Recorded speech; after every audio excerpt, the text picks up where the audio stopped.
Good evening. Programme news maker के साथ मैं हूं डॉक्टर अमारा रब्बानी।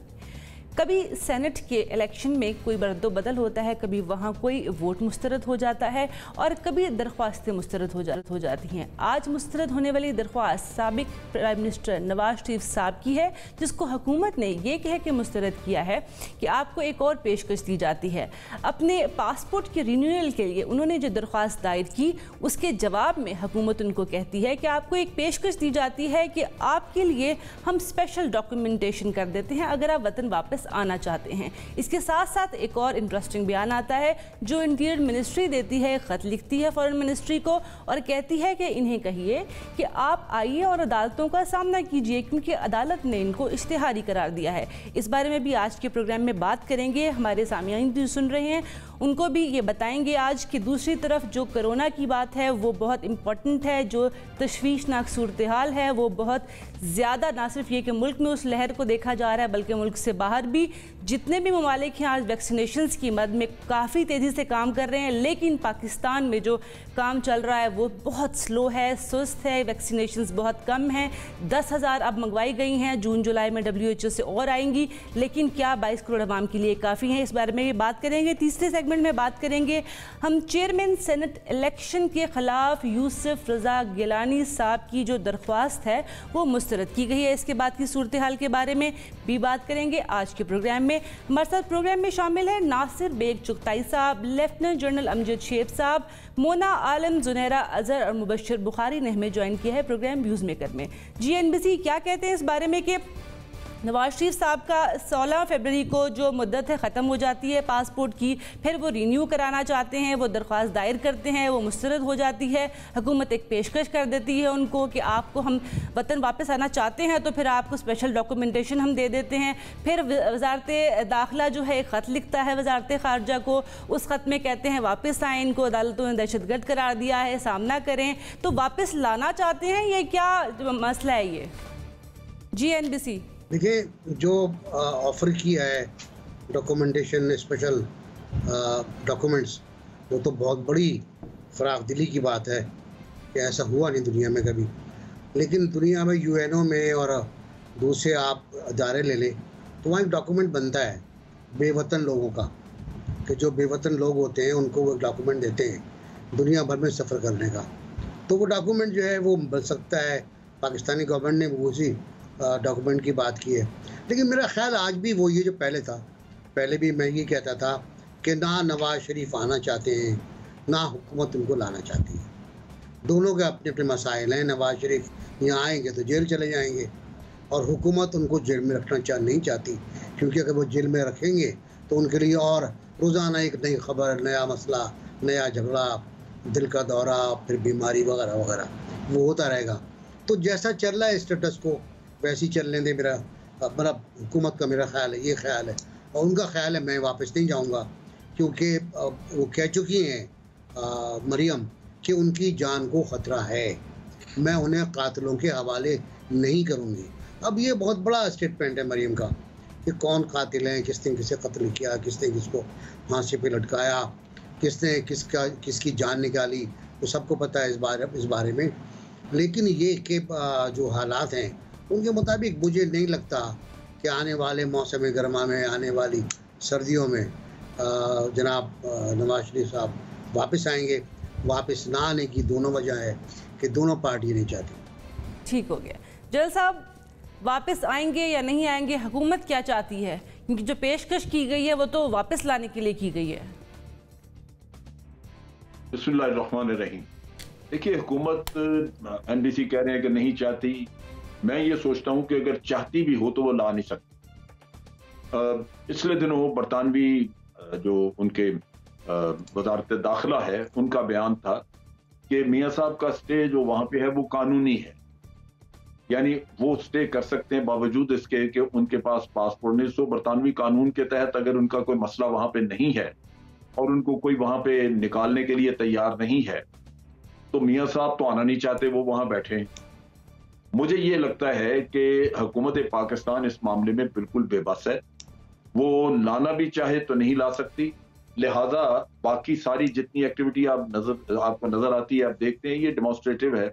एक इसमें पॉलिटिकल एंगल है कि आप अपने लोगों को कुछ ना कुछ इस चीज के ऊपर मुतहर्रिक रखना चाहते हैं, लेकिन मेरा नहीं ख्याल कि इनके बस की बात है। दूसरी तरफ मियां साहब आएंगे कभी उस वक्त जबकि यहाँ पे उनके लिए हालात माफक होंगे।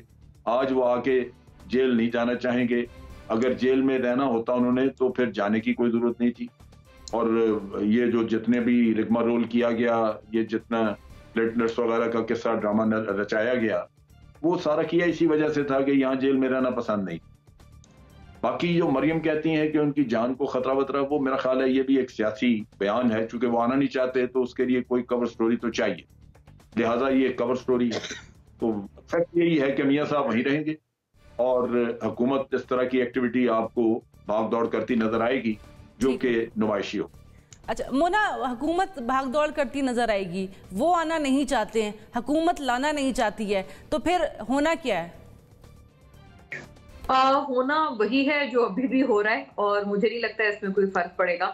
नवाज शरीफ साहब का वैसे तो बहुत सारी चीजों से इस बात का इशारा मिलता है कि जब वो गए थे तो उनका वापसी का वैसे भी इरादा नहीं था, लेकिन एक मजीद इसमें इजाफी बात यह है कि जो वो तकारीर स्काइप के जरिए करते रहे हैं पीडीएम के इजलास वगैरह में, उसमें जिस किस्म के इल्जामात और डायरेक्ट किस्म की जो कन्फ्रंटेशन जो एस्टेब्लिशमेंट के हवाले से वो करते रहे हैं, मुझे लगता है उनका उस चीज से ही आप अंदाजा बहुत बखूबी लगा सकते हैं कि उनका इरादा है ही नहीं आने का।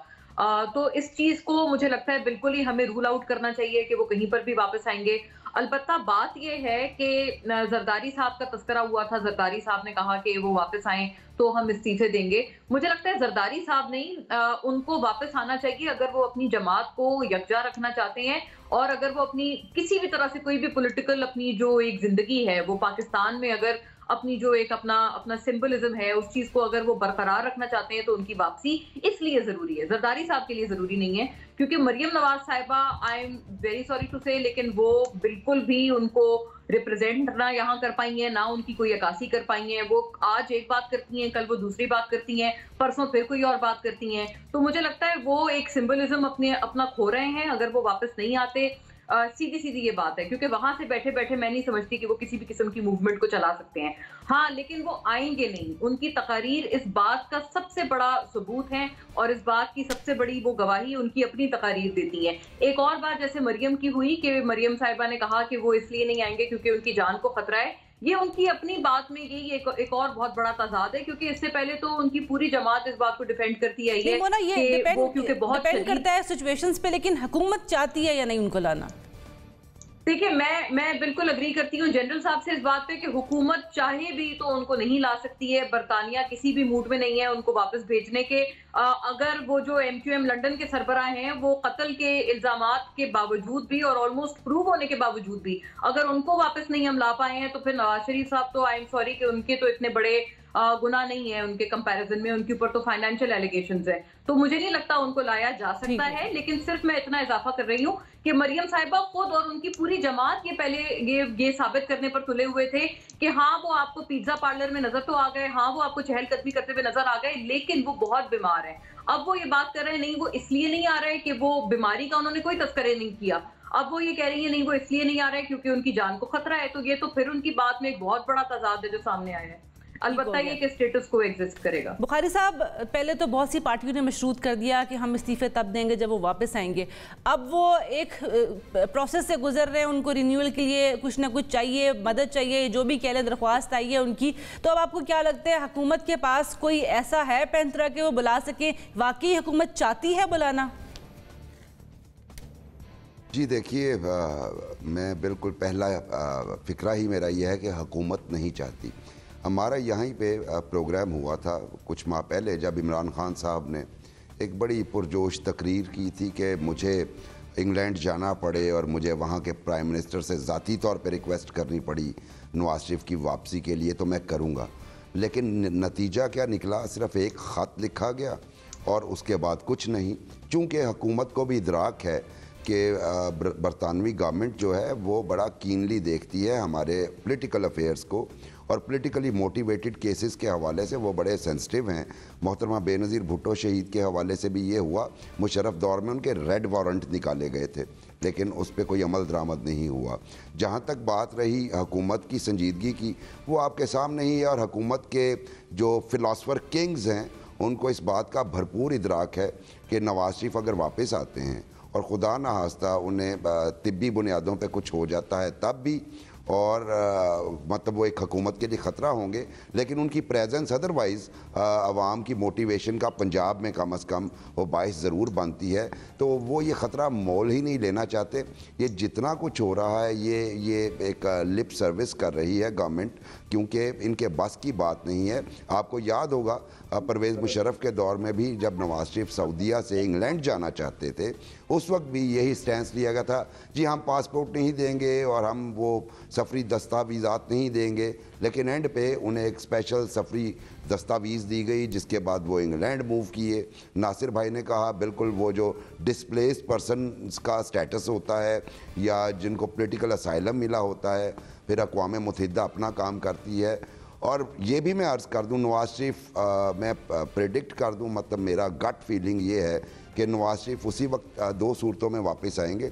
एक तो जब उन्हें पार्टी बिल्कुल अपनी डूबती नज़र आएगी उस सूरत में, या फिर कम अज़ कम पंजाब में PMLN की गवर्नमेंट हो, तब तक नवाज शरीफ वापस नहीं आएंगे उससे पहले, क्योंकि फिर उन्हें बहुत सख्ती का सामना करना पड़ेगा जो वो अफोर्ड नहीं करते। ज़ुनैरा, दोनों पॉइंट ऑफ व्यू हमारे पास आ गए, बल्कि बुखारी साहब ने उन पॉइंट्स में इजाफा कर दिया कि इन दो सूरतों में वापस आ सकते हैं। क्या कहती हैं आप?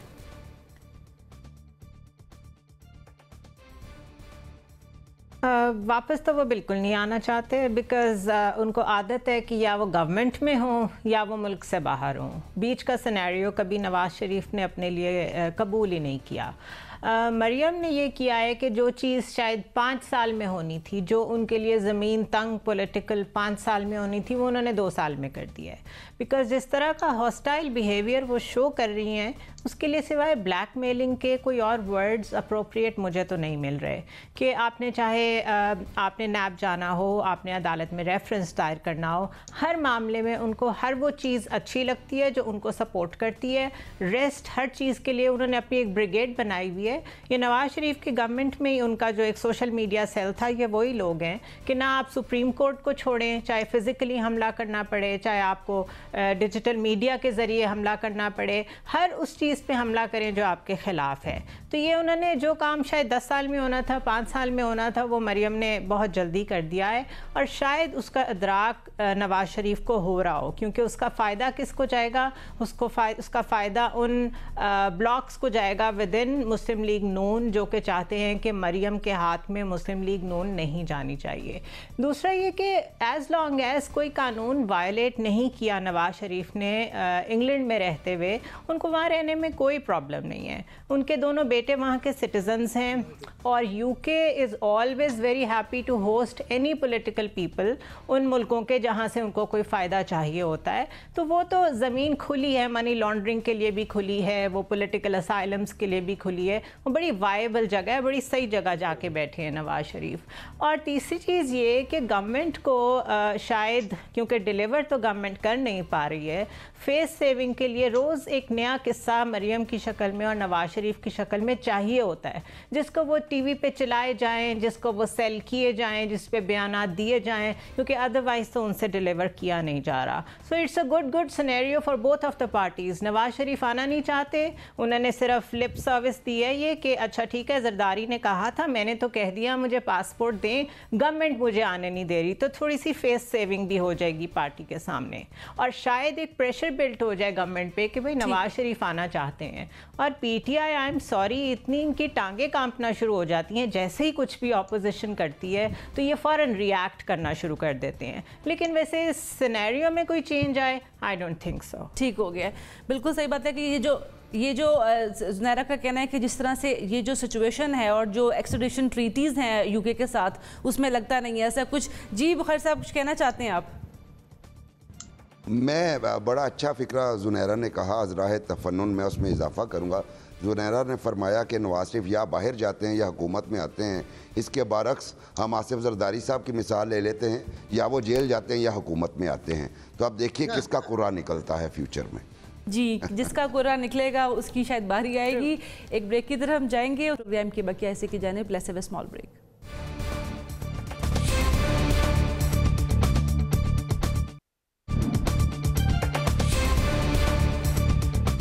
Welcome back. मुल्क में कोरोना की सूरत हाल तशवीशनाक हद तक बढ़ती जा रही है और वैक्सीनेशन, जैसे कि तिब्बी माहिरीन बता रहे हैं कि वही एक वाहिद इलाज है जिससे निपटा जा सकता है कोरोना से। और पाकिस्तान में वैक्सीनेशंस आ गई हैं लेकिन उसका प्रोसेस स्लो है। 60 से ऊपर की एज के लोगों को लग रही है, उसके बाद कैटेगरी डिफाइन नहीं हुई है, वैक्सीनेशंस कम है, प्रोसेस स्लो है, सिस्टमेटिक होने के बावजूद भी स्लो है प्रोसेस। और ये कैसे बढ़ सकता है और उसके लिए पाकिस्तान को क्या करना चाहिए, दीगर ममालिक क्या कुछ कर रहे हैं। मुत्तहिदा अरब अमारात इवन डेवलपिंग कंट्रीज़ को भी अगर लेते हैं तो 75% अपने सिटीजन को वो लगा चुके हैं, अमेरिका 38 और UK 45%। और भी दीगर ऐसे ममालिक हैं जो डेवलपिंग कंट्रीज़ में आते हैं, तरक्की पजीर में, लेकिन इसके बावजूद भी उन्होंने अपने सिटीजन्स को वैक्सीनेशन बहुत हद तक लगा दिया है। पाकिस्तान में ये शरह बहुत कम है, 1.6 है और ये बहुत ही कम है। प्रोसेस स्लो है। सबसे बड़ी बात ये है कि जो भी हमारे पास अवेलेबल हैं उनको तेज़ी से नहीं लगाया जा रहा, जितनी तेज़ी से कोरोना बढ़ता जा रहा है। तो पाकिस्तान इसके स्ट्रेटजी जो है इस दफ़ा वो क्या करना चाहिए और क्यों पीछे है, इसके बारे में बात करेंगे। NBC क्या कहते हैं?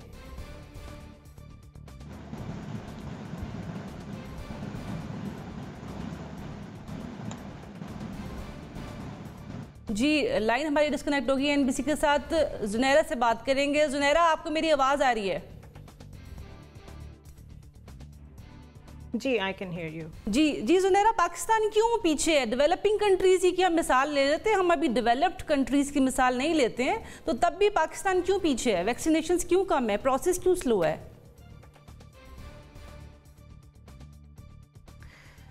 मेरे ख्याल है it's an overall organisational behaviour I would say, या स्टेट्स बिहेवियर, कि हम लोगों को आदत नहीं है चीज़ों को पहले से प्रीएम्प्ट करने की। फॉर एग्ज़ाम्पल, जब वैक्सीन्स की बात होती है तो it means continuous research in biotech. अब बायोटेक में हमारे स्टूडेंट्स ग्रेजुएट करते हैं और उनको पाकिस्तान में काम करने की तो जगह नहीं मिलती, वो बाहर जाते हैं और फिर बाहर दे डू वंडर्स। तो हमने होम ग्रोन साइंटिस्ट या हमने होम ग्रोन ऐसे एक्सपर्ट्स तो डेवलप ही नहीं किए जो वैक्सीन बनाना तो दूर की बात है, कम से कम उनका रोल आउट हमें प्लान करके दे सकें, या मैक्सिमम उसको किस तरीके से आपने यूज़ करना है। In the case of pandemic हमें वो भी नहीं पता। आप इंडिया को देखें, 1996 में उन्होंने अपनी फर्स्ट बायोटेक कंपनी जो है वो बनाई थी, जो साहब आए थे यूनिवर्सिटी ऑफ साउथ कैरोलिना से पढ़ के, उन्होंने वो बनाई। और आज इंडिया तकरीबन 64 कंट्रीज़ को वैक्सीन प्रोवाइड कर रहा है।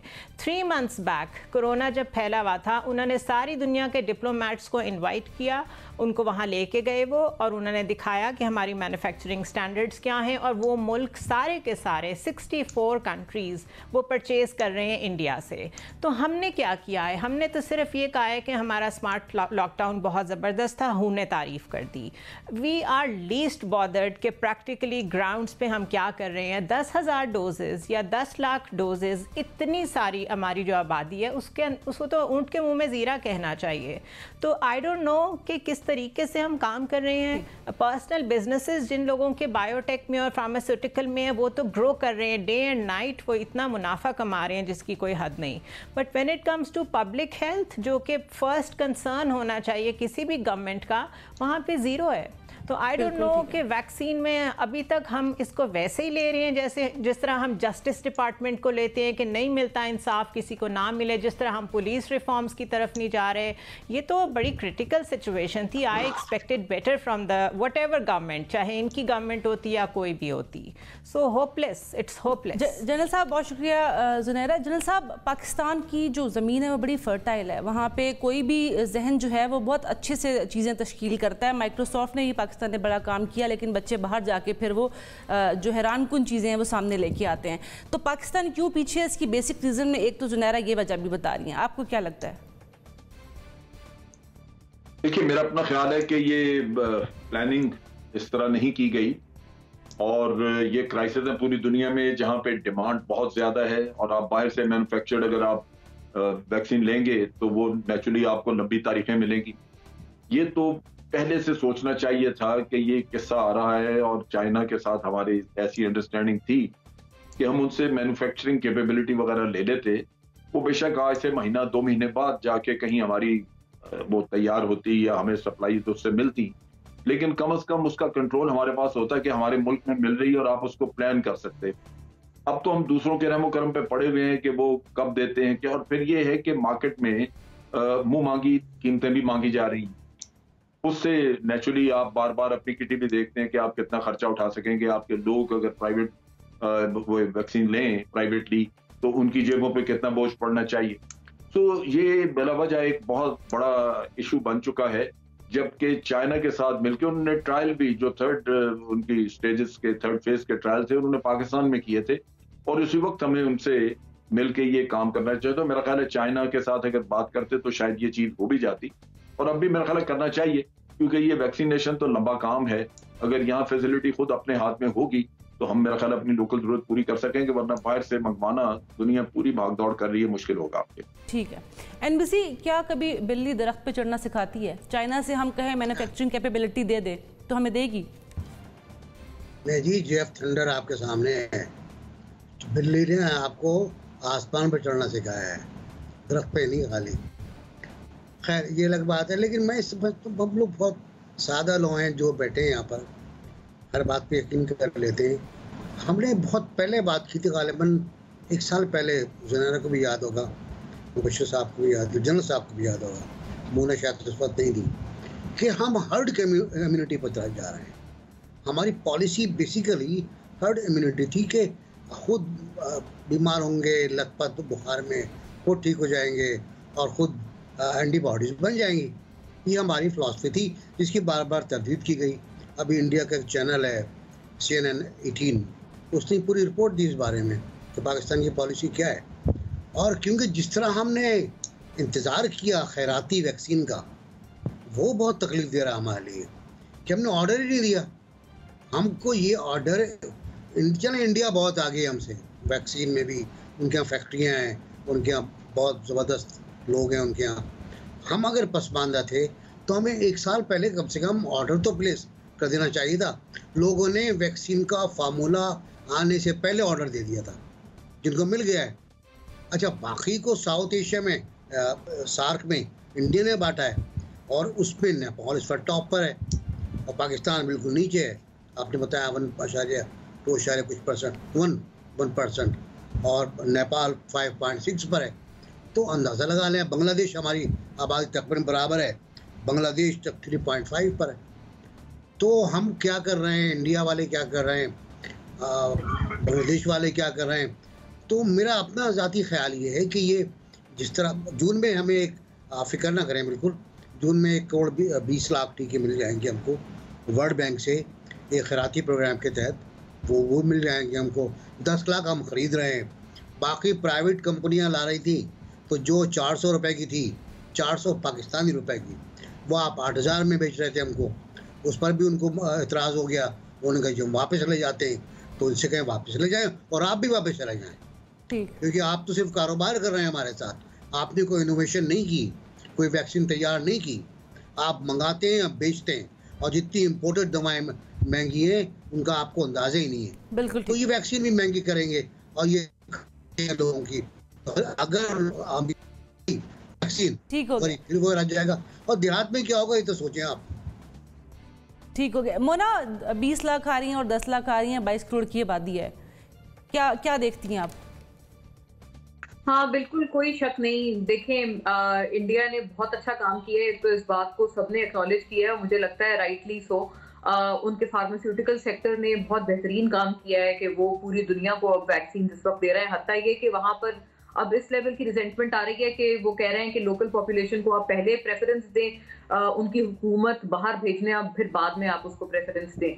बेशक फॉर्मूला उनका नहीं है एस्ट्राजेनेका, लेकिन ये कि फिर भी वो मैन्युफैक्चर कर रहे हैं, उनके पास इतनी कैपेबिलिटी है, वो तमाम बैनुल-अक़वामी स्टैंडर्ड्स को मीट कर रहे हैं, ये भी बहुत बड़ी बात है। तो हमारे फार्मास्यूटिकल सेक्टर पे जो बात हुई है बिल्कुल 100% दुरुस्त है कि ये अपनी प्रॉफिटियरिंग में लगे रहते हैं, खुद इनको माल छापने से फुर्सत नहीं है, कोई इनोवेशन कभी नहीं की, कोई जिद्दत नहीं लेके आए। और अब जो मामला चल रहे हैं वो भी बहुत परेशान कुन है। हम लोग बहुत पीछे हैं, हम बहुत लैग कर रहे हैं। शुक्र ये, मैं तो इस बात पे भी वैसे शुक्र ही मना रही हूँ कि चलें कि जो हमारे फ्रंटलाइन हेल्थ वर्कर्स हैं उनको भी लग रही हैं, और जो 60 साल से जायद लोग हैं उनको भी 60 से और 70 प्लस के लिए तो वो वॉक इन वगैरह भी है। तो ये एक अच्छी फैसिलिटी है। अच्छा, जो लोग वहाँ गए हैं ना, चाहे वो सिंध के सेंटर्स हों, पंजाब के हों, यहाँ इस्लामाबाद के, उन्होंने बड़ा अच्छा फीडबैक दिया है। वहां से एक अच्छा फीडबैक आया है कि इंतजामात वगैरह अच्छे हैं और ड्यूली तमाम चीजें हो रही हैं, लग रही हैं। अपने हमारे फैमिली में बहुत लोग हैं जिन्होंने लगवाई हैं वैक्सीन वगैरह, ये एक अच्छी बात है। लेकिन ये कि दीगर पॉपुलेशन का क्या, ये एक बहुत बड़ा सवाल है। अब ये गालिबन बताया जा रहा है जो सिनोफार्म वैक्सीन है उसके कोई 1 मिलियन डोजेस अब जाके हमने खरीदे हैं चाइना से। अब वो कब आएंगे पाकिस्तान, कब लगना शुरू होंगे? और मैं आपको ये ऑलरेडी प्रीएम्प्ट करके बता दूं, बल्कि मैंने क्या बताना है, ट्रांसपेरेंसी इंटरनेशनल ने भी ये बता दिया है कि इसके बाद एक नया गोरख धंधा लगने का खदशा है, क्योंकि जो फार्मास्यूटिकल सेक्टर है, ये जो कंपनीज वगैरह हैं, ये दबाव डाल रहे हैं कि इनकी प्राइस, इनकी कीमतें ये होनी चाहिए जो कि आम इंसान की पहुंच से दूर हो। और बस ये एक जहन में एक तासुर डाला हुआ है कि जो अमीर है वो अपना कुछ भी करके, किसी भी तरह से अफोर्ड करके उस चीज को, खुद को वैक्सीनेट कराएगा, अपने खानदान को कराएगा, तो लिहाजा उनके ऊपर जितना इजाफी बोझ कोई भी है वो डाले जाओ। ये बहुत गलत तासुर है। आप हर किसी को एक ही ब्रश से जो है वो पेंट नहीं कर सकते। फार्मास्यूटिकल सेक्टर ये दबाव डाल रहा है हुकूमत पर। ट्रांसपेरेंसी इंटरनेशनल ने भी बताया है कि इससे करप्शन के नए दरवाजे खुल सकते हैं, इसको बहुत संजीदगी से लेना चाहिए। ऑलरेडी हम बहुत देर कर चुके हैं अपनी यंगर पॉपुलेशन के हवाले से, बहुत बड़े हमारे लिए खदशात हैं। लेकिन अब भी जो वैक्सीन हमने खरीदी हैं उनकी भी जो प्राइस सेटलमेंट है, खुदारा कम से कम उसके ऊपर कुछ ध्यान करें, उसकी फौरी तौर पर जो प्राइस है वो एडजस्ट की जाए और इस तरह से की जाए कि वो हर किसी की एटलीस्ट जो बाइंग पावर है उसके विदिन हो। ये नहीं कि आप उनको जितना मर्जी एस्केलेट करने की इजाजत दे दें। ठीक है बुखारी साहब, नेशन ऑफ क्राइसिस कहते हैं पाकिस्तानियों को, ये क्राइसिस की सिचुएशन ही है, लेकिन इसमें फिर हम किस तरह से निपट सकते हैं वो आज की बात है। लेकिन और बहुत से पॉइंट्स इसके अलावा आए कि हमें बहुत से अपनी फार्मेसी की कंपनीज या अपनी बायो इन्फॉर्मेशन, इन तमाम में भी आगे बढ़ने की ज़रूरत है। अब क्या लगता है आपको कि पाकिस्तान को अभी फौरी कौन सा स्टेप लेना चाहिए? जी, पहले तो मैं, चूंकि कुछ बातों से डायरेक्टली मुझे इल्म है, मेरी बात भी हुई और जो प्लान में लूप होल्स मुझे नज़र आए वो मैं डिस्कस कर लूँ। एक तो आपने कहा नेशन ऑफ क्राइसिस है, लेकिन हर क्राइसिस में हमने एड का इंतज़ार ही किया, कुछ भी हमने प्रीएम्प्टिव नहीं किया। आप फ्लड ले लें, आप अर्थक्वेक ले लें, आप कोई भी पाकिस्तान में जब भी डिज़ास्टर आया तो आपने एड का वेट किया और आप खुद कुछ भी नहीं कर पाए। अभी इस पैंडेमिक में भी यही हो रहा है। चूँकि कुछ दिन पहले जब मेरी बात हुई तो प्लान ये है जनाब कि WHO जो है वो डेवलपिंग कंट्रीज़ की टोटल पॉपुलेशन का उसने 20% डोजेज़ आपको देनी है आपकी, यानी 20% आबादी को WHO के खाते में डाल दिया गया। कुछ चाइना ने दे दी जिसके लिए, जिसको आपने एमरजेंसी यूज़ के लिए हेल्थ वर्कर्स को और जो एल्डरली पीपल हैं उनको लगा दी गई। उसके बाद परचेज़ का प्लान कहीं भी नहीं था। उसकी वजह क्या थी? उसकी वजह ये थी कि जनाब ये कहना था कि इंतहाई ज़िम्मेदार स्टेट फंक्शनरी का कि चूँकि हमारी 65 से 70% आबादी जवान है और वो उनके लिए ये जो वायरस है ये मैटर नहीं करता, वो खुद ही ठीक हो जाते हैं, बल्कि बहुत सारों को तो सिम्टम्स भी उस तरह के नहीं आते। इसलिए हम जो है इमीडिएटली वो जो 20% के लिए डोजेज़ WHO देगा और बाकी जो हमें दोस्त ममालिक देंगे उससे गुजारा करेंगे। और अभी ये पता नहीं कैसे कड़वा घूंट भरा है ये ड्रैप जिसकी हम बात करते हैं, इंतहाई मतलब इस पे अपनी क्वेश्चनेबल है इसकी परफॉर्मेंस। आप पिछले जितने 2.5 सालों में अद्वियात की प्राइसेस जितनी ऊपर गई हैं वो सारी ड्रैप की रिकमेंडेशंस पे गई हैं और ड्रैप को भी, इसको भी चेक होना चाहिए। इस पे चेक एंड बैलेंस का सिस्टम बड़ा वीक है। और ऐसी सूरत हाल में एक अहम बात जिसकी तरफ रिसेंटली पाकिस्तान की एक बहुत बड़ी लेबॉर्ट्री जिसको ज़िंदगी में कभी ख्याल नहीं आया कि जी वैक्सीनेशन सेंटर पाकिस्तान में होने चाहिए, उन्होंने अनाउंस किया, लाहौर के डिफेंस में एक बड़ा state of the art vaccination centre कायम किया और उसके बाद अनाउंस किया कि जी हम मुल्क भर में 300 वैक्सीनेशन सेंटर कायम कर रहे हैं। वहाँ पे एक आप छोटा सा टीका लगवाने जाएँ तो बंदे को वहाँ लग जाता है, फाइनेंशियल भी। तो 300 वो वैक्सीनेशन सेंटर बनाएंगे, ये एक एग्जांपल है। अभी आप देखेंगे हमारे प्राइम मिनिस्टर के हॉस्पिटल की तरफ से भी वैक्सीनेशन सेंटर्स आएंगे और बड़े लोगों, जैसे प्राइम मिनिस्टर के एक करीबी साथी का नाम भी आ रहा है। तो ये स्पेस उनको दी जा रही है और ये इंतहाई गलत है।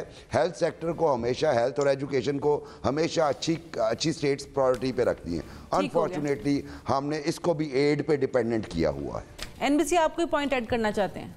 मैं कुछ नहीं करना चाहता। मैं तो वही पुराना रोना है मेरा कि अवाम जो है वो अमल नहीं करते, अवाम मास्क नहीं लगाते, अवाम सोशल डिस्टेंसिंग ख़त्म नहीं करते। लेकिन आज प्राइम मिनिस्टर ने कमाल कर दिया है।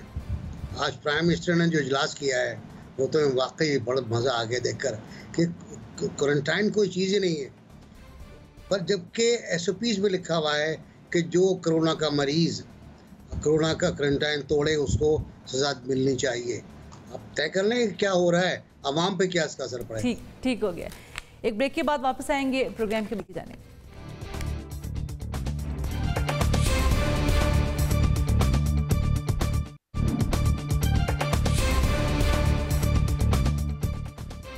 जी welcome back programme news maker में। तीसरे सेगमेंट में हम बात करेंगे इस्लामाबाद हाई कोर्ट में चेयरमैन सेनेट इलेक्शन के खिलाफ यूसुफ रज़ा गिलानी साहब की दरख्वास्त जो है नाकाबिले समाअत करार देकर मुस्तरद कर दी गई है।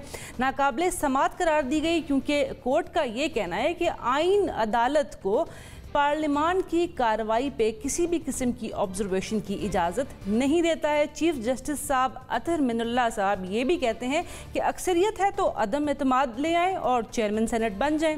इसके बारे में बात करेंगे कि इस्लामाबाद हाई कोर्ट क्या अपोजिशन चेयरमैन सेनेट के खिलाफ दोबारा अदम एतमाद ला सकते हैं।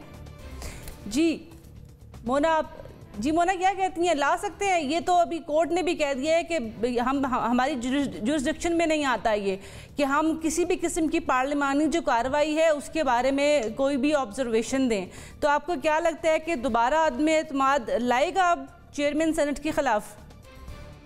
जी ये तो बहुत पहले भी लार्जर व्यू था जो हमें याद है कि सब तमाम यही कहते थे कि पार्लियामानी जो भी प्रोसीडिंग्स होती हैं वो किसी भी कोर्ट ऑफ लॉ में फिर इस तरह से चैलेंज नहीं हो सकती हैं। लेकिन मुझे हैरत ये है कि फारूक एच नाइक जैसे जो बहुत ही मायनाज कानूनदान हैं और लॉयर हैं हमारे मुल्क के पीपल्स पार्टी के, तो वो उन्होंने ये चीज इनिशिएट की थी और वो ये लेकर गए थे, मतलब उनका ये इनिशिएटिव था कि इसको कोर्ट में चैलेंज किया जाए। बहरहाल मुझे नहीं लगता कि ला पाएंगे ऑपोजिशन, क्योंकि अभी तो इनके ऑपोजिशन लीडर के मामले पर सख्त तरीन इख्तलाफात हैं और अपेरेंटली यही लग रहा है कि उसमें भी नून लीग को जो अपोजिशन के सेनेटर्स हैं बेशतर उनकी सपोर्ट हासिल हो गई है। तो पीपल्स पार्टी मुझे लगता है अब उस महाज को गालिबन देखेगी।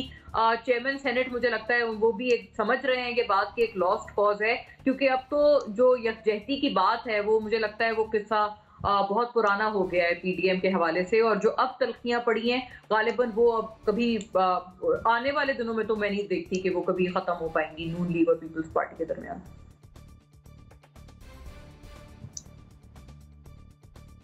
ठीक हो गया। जुनैरा, प्रोग्राम में हम ब्रेक से पहले बात कर रहे थे कोरोना के बारे में और पाकिस्तान वैक्सीनेशंस में क्यों इतना स्लो है इसके बारे में। आप प्लीज़ काइंडली उसमें एक पॉइंट ऐड कर रही थी, हमें ब्रेक पे जाना था, वो प्लीज़ बताइए, उसके बाद हम दूसरे क्वेश्चन पे आएंगे। जी प्लीज़। मैं सिर्फ ये कहना चाह रही थी कि कोवैक्सीन के नाम से इंडिया अपनी जो इंडिजिनस होममेड वैक्सीन है वो भी प्रोड्यूस कर रहा है और एस्ट्राजेनेका भी कर रहा है, विच मीन्स कि वो बिज़नेस भी कर रहा है और साथ साथ डोमेस्टिकली अपने लोगों को बहुत चीप प्राइस पे वैक्सीन भी प्रोवाइड कर रहा है। दूसरा, पाकिस्तान की आवाम कितना मैटर करती है उसका आप इस बात से अंदाज़ा लगा लें कि 2-3 महीने पहले सलीम मांडवी वाला ने कोई 2 लाख वैक्सीनेशंस जो थी वो मंगवा ली थी और उन्होंने कहा था ये सिर्फ सैनिटर्स और अपर हाउस के स्टाफ को लगेंगी। तो दिस मेक्स इट क्लियर कि मतलब किसको परवाह है, सिर्फ वो एक छोटी सी एलीट है जो मैटर करती है, पब्लिक हेल्थ की किसको परवाह है। ठीक हो गया। दूसरे सवाल का भी मैं आपसे जुनैरा चाहूँगी कि आप साथ ही जवाब दें हमें कि क्या दोबारा अदम एतमाद लाएगी ये जो अभी कोर्ट ने कहा कि जी हमारी तो जुरिस्डिक्शन में नहीं आता है और उसको मुस्तरद कर दिया उनकी जो दरख्वास्त थी, क्या कहती हैं? Well, I think court is trying it's best कि जो पार्लियामान के मसले हैं वो पार्लियामेंट में ही हल हों, क्योंकि यही एक प्रॉब्लम है कि हर मसले को सियासी रंग दे दिया जाता है और अदालतों को बीच में घसीट लिया जाता है। तो एक तो आई वेलकम दिस, ये अच्छी चीज़ है। बाकी जो इस वक्त टग ऑफ वॉर है उसमें पीपल्स पार्टी थोड़ी सी आइसोलेट हो गई है PDM में, तो मेरा नहीं ख्याल कि अदम एतमाद आ सकेगी। बट देन अगेन इनका पता नहीं चलता ये कब इकट्ठे हो जाते हैं, कौन सा ऐसा इनको एक टारगेट ऐसा नज़र आता है जो ये समझते हैं इसमें सबका फ़ायदा है और उस पर ये इकट्ठे हो जाते हैं। बट लॉन्ग टर्म किसी भी किस्म का coalition again between the PDM, I don't see that. ठीक है, NBC क्या कहते हैं इस बारे में? मेरा ख्याल है अभी एतमाद नहीं आएगा अभी इंट्रा कोर्ट अपील होगी और फिर सुप्रीम कोर्ट में अपील होगी। मैं आपको एक इसी अदालत का, इन्हीं चीफ जस्टिस का एक फैसला है 2014 का, वो सुनाता हूँ कि आर्टिकल 245 अगर नाफिज भी हो जाए, 245 और माशाल्लाह भी हो, तब भी हमसे आप हमारा राइट ऑफ रिट नहीं छीन सकते। 199 आर्टिकल 199 जिनके बारे में हमारे बहुत मोतबर जज जस्टिस रुस्तम कियानी ने कहा था कि जन्नत के फूल हैं, ये आर्टिकल जन्नत का फूल है जिससे पूरा पाकिस्तान महकेगा। तो अगर एक जन्नत का फूल आप इस्तेमाल नहीं कर रहे हैं और आप कह रहे हैं मैं इसको इस्तेमाल नहीं करूँगा इसके अंदर, और आप समात ही नाकाबिल समात करार दे रहे हैं, तो मेरिट की तो बात ही नहीं हुई ना, मेरिट की बात ही नहीं हुई। वो जो खाली खाना खाली पे मोहर थी उस पर तो बात ही नहीं हुई। आपने तो दरख्वास्त ही उड़ा दी ये कहकर नाकाबिल समात है, जबकि ऐसी दर्जनों समातें हुई हैं जिन्होंने पार्लियामेंट में डिबेट पर बहस किए और उनको उड़ा दिया है। ठीक हो गया, बहुत शुक्रिया एमपीसी। जनरल साहब क्या कहते हैं इस बारे में? देखिए, ये तो एक कानूनी मसला है। उस वक्त भी दो तरह की बातें हो रही थी। बाद जो कानूनी माहिरीन है वो कहते थे कि ये चैलेंज नहीं हो सकती वहां पे कोर्ट में, और बाद समझते थे कि हो जाएगी। ठीक है, सिंध हाई कोर्ट होता तो शायद कुछ और रिजल्ट होता, मैं नहीं कह सकता। लेकिन सूरत हाल ये है, जो समझने की बात है वो ये है कि पीपल्स पार्टी अगर लीडर ऑफ द ऑपोजिशन दे दे इनको, PMLN को, तो हो सकता है कि ये एक लेके आ जाएं, फिर इनके लिए शायद पॉसिबल हो कि ये अदम एतमाद की तहरीक लेके आ सकें। लेकिन इस स्टेज के ऊपर ये गिव एंड टेक करने की। जी, पहले तो कोर्ट के पॉइंट पे आए। देखिए, आपने ऑर्डिनेंस को डिस्कस किया या तरीक़ाकार इलेक्शन का डिस्कस किया, उन दरख्वास्तों को आपने नहीं उड़ाया। आपने 18वीं तरमीम के हवाले से कुछ पेटिशंस हुई, उन्हें डिस्कस किया। आपने उस वक्त ये नहीं कहा ये पार्लियामेंट्री अफेयर है, ये वापस जाना चाहिए। आपने भरपूर तरीके से सुना, उसके बाद डिस्पोज ऑफ कर दिया, ठीक है, दैट्स फाइन। लेकिन यहाँ पे क्राइटेरिया बिल्कुल ही टोटली जो चाहे आपका हुस्ने करिश्मा साज करे वाली बात सादिक आती है हमारी अदालतों पे। जब मूड हुआ एक्सेप्ट कर लिया, जब मूड ना हुआ ना किया। और जहाँ तक ये PDM का ताल्लुक है, बिल्कुल ठीक है, क्रैक्स उसमें हैं, और मेरा ख्याल है कि अगर क्रैक्स ना भी होते तो इस डिबैकल के बाद जब तक ये इशू सेटल नहीं होता थ्रू कोर्ट्स, उसके बाद तो जाना भी नहीं चाहिए और जाएंगे भी नहीं। अगर इनके दरमियान, क्योंकि आप देखिए ना, कल कमर जमान कायरा लेके जा रहे हैं जुलूस, इनके दरमियान अगर डिफरेंसेस रिजॉल्व भी हो जाते। बहुत शुक्रिया, बहुत शुक्रिया। बुखारी साहब कहते हैं जो चाहे हुस्ने करिश्मा शाज करे, तो ये बात बिल्कुल दुरुस्त है। आज के प्रोग्राम में व्यूज मेकर में इजाजत दीजिए। खुदा हाफिज।